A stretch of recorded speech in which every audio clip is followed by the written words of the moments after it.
Part number 9, अशुद्धि शोधन। कभी कभी ऐसा होता है कि हम कुछ वर्ड्स, कुछ सेंटेंसेस, कुछ वाक्य, कुछ शब्द हम ऐसे लिख देते हैं जो गलत होते हैं, लेकिन उनका सही ढंग से लिखना बहुत आवश्यक होता है। तो इसमें कुछ गलत वाक्य हैं जिन्हें हम सही तरीके से करके लिखना सीखेंगे।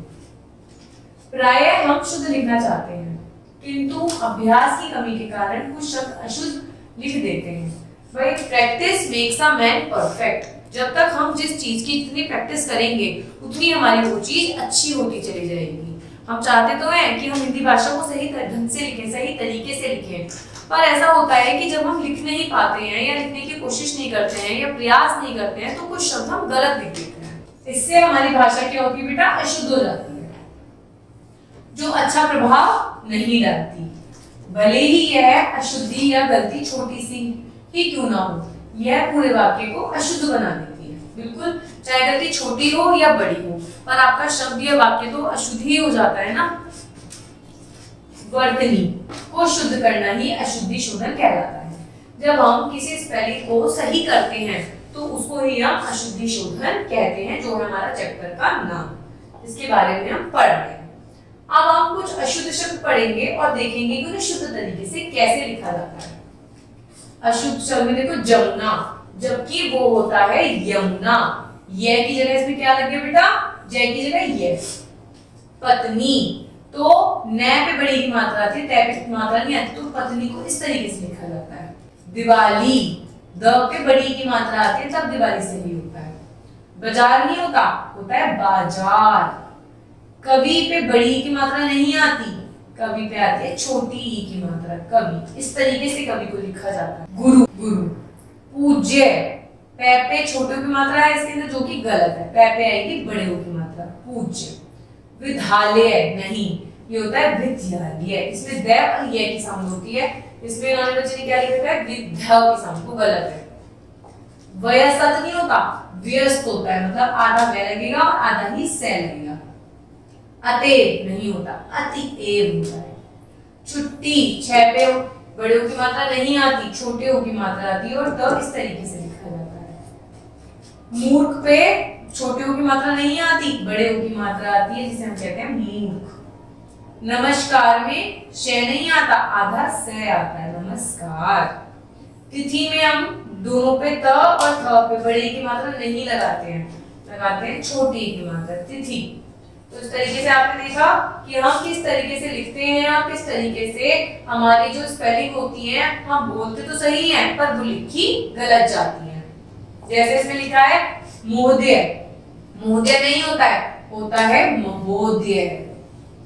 आनंद नहीं होता, आनंद। इसमें अंग की बिंदी का उपयोग होता है। आविष्कार में ये वाला श नहीं लगता बेटा, इसमें लगता है ये वाला श, तब जाके ये सही माना जाता है। विज्ञान, ग और ये का यूज ना करके हम करते हैं ये वाली ग का इस्तेमाल। क्षमा नहीं होता, हम करते हैं श का, क्षमा।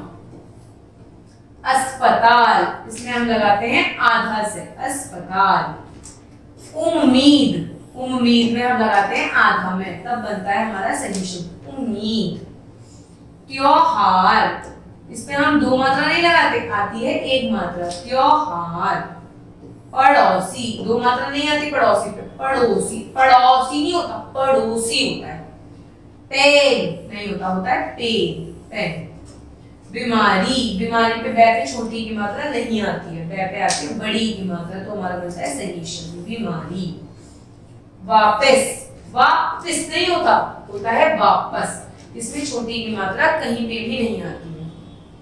परीक्षा, रै पे इसमें छोटी की मात्रा जो कि है गलत, आती है बड़े की मात्रा। क्या होगी बेटा, ये क्या कहेंगे, परीक्षा। अभी तक हमने पढ़ा शब्दों की शुद्धि कि किस तरीके से हमने शब्दों को शुद्ध करा। अब हम सीखेंगे वाक्यों को शुद्ध करना।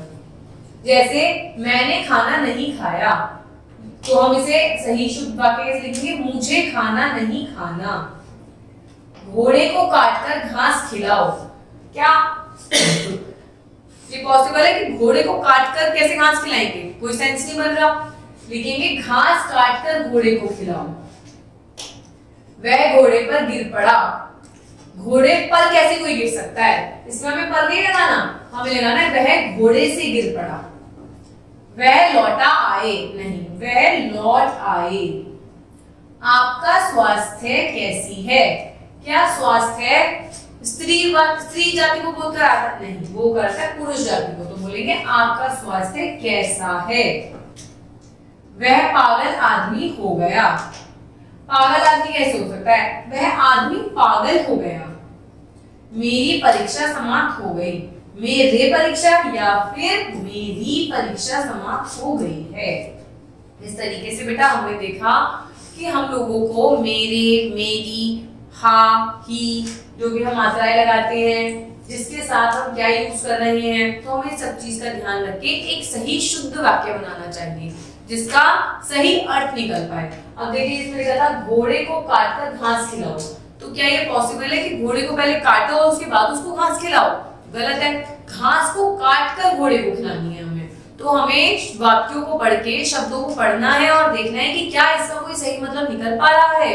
नहीं निकल पा रहा तो आपका शुद्ध वाक्य माना जाएगा और आपको वो वाक्य को शुद्ध करके एक सही मतलब निकालना है, तभी उसको हम शुद्ध वाक्य कह पाएंगे। Thank you.